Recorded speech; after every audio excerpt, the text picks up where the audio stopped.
Hey everybody, it's Murgle, and so over the course of a few days I've been doing a suggestion by a viewer, and anyways, the suggestion was from Andrew again, the same guy that found us in the last video I just showed, so it was a suggestion from him. Now, I had run all of the raids before in the game, like I ran them all to see how much I get, right?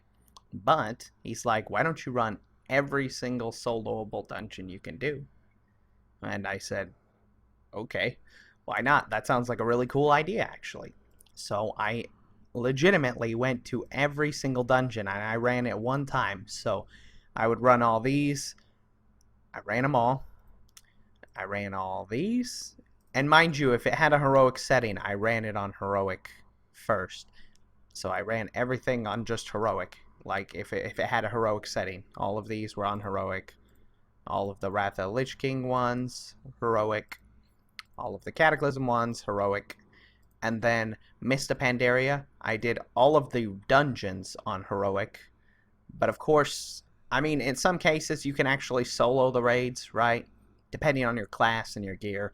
But I didn't include them because some people might struggle with that. So it was something I figured should be left out for the time being. Obviously, later expansion and Legion, it'll be a cakewalk. But some people might have trouble with it. Like I know on my Hunter, I can do a lot of these solo. So, anyways, after all of it was said and done, um, oh, and one more thing I might mention in case you're curious, like things like Dead Mines. Obviously, Dead Mines has a heroic and normal version. I ran the normal and the heroic version of instances like this, if that was in question. So, like Shadowfang Keep, I ran normal and heroic. Scholomance, normal and heroic, because they're actually two different expansions. So I consider them different dungeons, if that makes any sense. So, all in all, it took me a very long time. I'm not gonna lie, I did this over the course of, yeah, it's been 4 or 5 days probably since I started.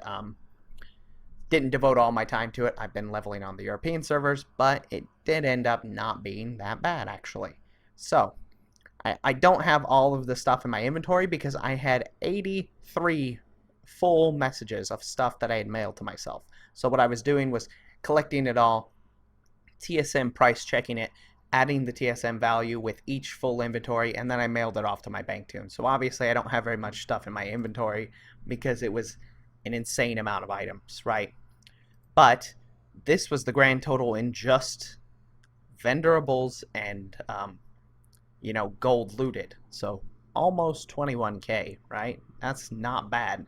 Mind you, it took a long time, but again, 21k just from vendoring all the BOPs that I obviously had no use for, and the gold looted, as well as you got gold for doing objectives and stuff. So a bunch of stuff that calculates into that gold, but it was 21k, and the exact amount from adding all the TSM values from all the inventories I did was 100,908 gold, 0.35 silver. So 100,908.35 silver. That's a lot. And it's mostly everything's going to sell, right? Everything sells in time. With Legion coming up, people are collecting for their wardrobes already for the add-ons, so I have no trouble selling anything. So 120k. Was it worth the time? Not really. It took a really long time to do this, but it was a lot of fun. I did have a lot of fun doing it. Like, you could get a bunch of surprises. You really don't know what you're going to get. So would I recommend trying it? Absolutely. If you want to take the time and earn gold in a really fun way, do it. Run every single dungeon one time and see what you come up with. So, thank you all for watching. I hope you enjoy, and I will see you again soon. Bye-bye.